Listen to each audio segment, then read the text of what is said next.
I'm Tim, welcome to our channel, and thanks for logging on. Today we're discussing the Maitres du Temps Chapter 1 Round Transparence.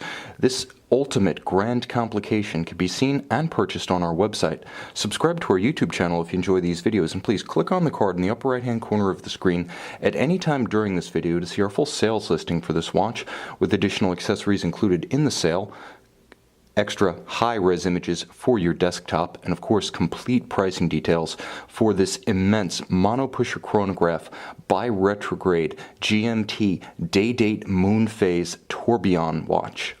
Quite simply, we have a lot to talk about when we're talking about this timepiece. And speaking of the concept of wrist real estate, which we often use to describe the presence and physical area of a wristwatch on the wrist, honestly, this watch takes the concept of wrist real estate to an entirely new level, because with an original retail price of $600,000, we are quite literally within the realm of high-end housing. Now, the watch on my wrist is simply immense. In case you're wondering, and I'm sure first you're wondering about mass rather than measurements, 300 grams, or for those of us who are still populating 19th century economies, 10.5 ounces. Physically, it's just as big as you suspect. Now, a very conservative measurement across the case, 9 o'clock to 3 o'clock, not including pushers, not including the crown, not including the mono pusher for the chronograph, measures 50 millimeters. That's the length of my wrist. 50 millimeters along the lengthwise direction. Across the wrist, it's an incredible 62 millimeters from extremity to extremity. In terms of thickness, true, there are other watches that are 17.5 millimeters thick, although that's toward the top of the scale for any timepiece. But in combination with this much weight and physical area, quite simply, this timepiece is in a class by itself. Now, what you get is a lot, but it's a lot of finery, it's a lot of refinement, it's a lot of incredible craft investment. And it starts with an immense monotone-stitch black alligator leather strap, and I have a feeling it took the entire alligator who ate Captain Hook to make this thing. It's paired with a gorgeous twin-trigger, double deployant, two-tone clasp, and as you can see, it features a hooded shape that somewhat mirrors the flanks of the case. So there's a little bit of stylistic parallelism going on there, but fortunately the clasp is very heavy to act as a counterweight to this watch on the wrist, and believe me, it needs it. However, it's not simply a big brute. It does have a remarkable amount of nuance and detail along the flank. Notice the extended bevel of the case flank, the alternating use of satin finished or brushed segments with polished segments. Quite honestly, the designers did a very good job of breaking up the visual mass of the watch, but when you're looking at something this big and complicated, there's only so much you can do. It's never going to look petite, it's never going to be elegant, but it can be immensely entertaining and engrossing. And honestly, the Transparence edition of the Chapter 1 is the most engrossing because it takes the front side of the caliber, the manufacture movement SHC02 with 558 parts and 58 jewels, and it turns that front side, ordinarily obscured on the conventional Chapter 1, and it makes it part of the style of the dial. You can see that all of the elements, including jewel sinks, screw heads, slots that are chamfered, honestly, jewel sinks that are beautifully mirror polished, interior angles that are sharp and crisp, as well as the black polish on the tourbillon bridge and the tourbillon cage. All of that is gloriously portrayed. Now you have the crystal covering the watch, you have the sapphire that acts as the base for the dial, with the twin retrogrades of the GMT and the date, as well as the minutes register at 12 o'clock, and then you have the sapphires covering the roller drums at 6 o'clock for the day, and at 12 o'clock for the moon phase with stars. And yes, it does glow gloriously at night. And then you have on the back yet another shaped sapphire covering the caliber itself. So 5 sapphires in total. There is a lot going on with this watch. Now, here's the thing. There were 3 fathers to this timepiece, 4 if you count Maitres du Temps founder Stephen Holtzman.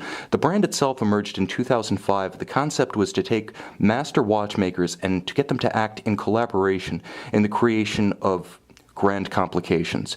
And they came out swinging with the Chapter 1. Now, this is one of only 11 Chapter 1 round transparence models built, but all of the Chapter 1s featured work invested by Christophe Claret, Peter Speake-Marin, and Roger Dubuis.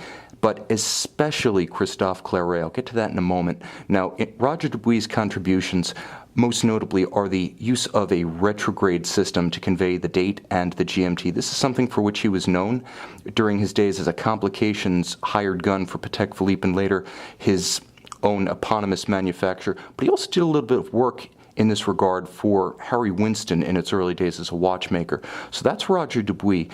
Peter Speake-Marin, you can actually see in the filigree style of the tourbillon cage and the complete rounded tourbillon bridge, black polished, that his contribution is largely in the area of the tourbillon architecture and finish, as well as the shape of the case with its stepped bezel and its unique lugs. You can see a little bit of Speake-Marin's work there. Finally, Christophe Claret, and he's the man who has to be considered the captain of the ship, because in the words of one more charismatic than I, Christophe Claret is not a businessman, he's a businessman. True, I'm paraphrasing a bit, but Christophe Claret is also a manufacturer, not just a watchmaker, and he was responsible, through his agency, of designing and industrializing the production of this watch. So again, the lion's share going to Christophe Claret, he of the Opus 4.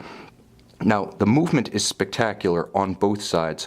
One of the features that I love most is that it is a lateral clutch column wheel chronograph, and if that sounds a little bit old-fashioned, well, you're exactly right, and it's because the column wheel, right under my thumb, interacts with the lateral clutch coupling of the chronograph, and you can see it moving back and forth. You can see it when it stops, and you can see when the hammer falls to reset the chronograph. Quite frankly, if you want the most handsome chronograph mechanism, you want a column wheel with a lateral clutch and a manual winding movement to show everything and obscure nothing.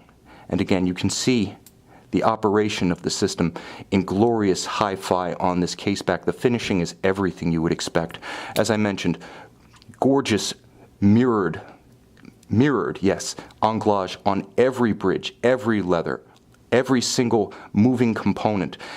And black polish, yes, on the tourbillon cage and the bridge, but also on the head of every single individual screw. There's a tight and even perlage across the entirety of the base plate and a beautifully textured Côte de Genève across the bridge.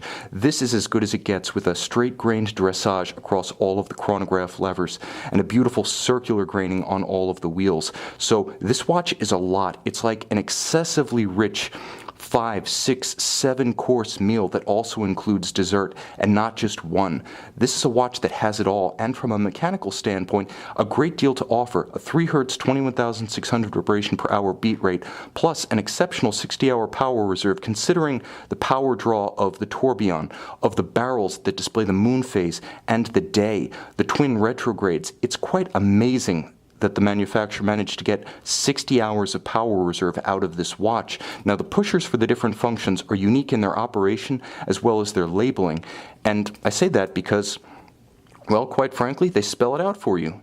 You have a day, you have a date, you have a moonphase, you have a GMT, and of course the chronograph, being a mono pusher, is actuated through a coaxial pusher located on the crown. Now, the watch features a unique combination of roller drum, which has become a signature of Maitres du Temps, and it also features retrogrades, again, in homage, that word, to Roger Dubuis. Now, I'll show you something pretty cool. You look here and you can see the day. And now, I can't simply press it and roll the drum. I have to both press it and I have to slide. So you can't accidentally actuate it. You see how the pusher is designed so that you simultaneously slide the insert up and then you push it down. So you can't push it, you have to slide and push, so it can't accidentally be shuffled. And now, you see, I also have the date. And with the date, you see I also have a retrograde. This is, quite frankly, about as much watch as anyone can produce, anyone can pack into a single coherent case combination. This watch is spectacular. It's also probably what Emperor Palpatine would wear, so it's not for the shy or the bashful. However, if your taste for watches and your budget runneth over, consider the Maitres du Temps Chapter 1 Round Transparence, available exclusively on our website.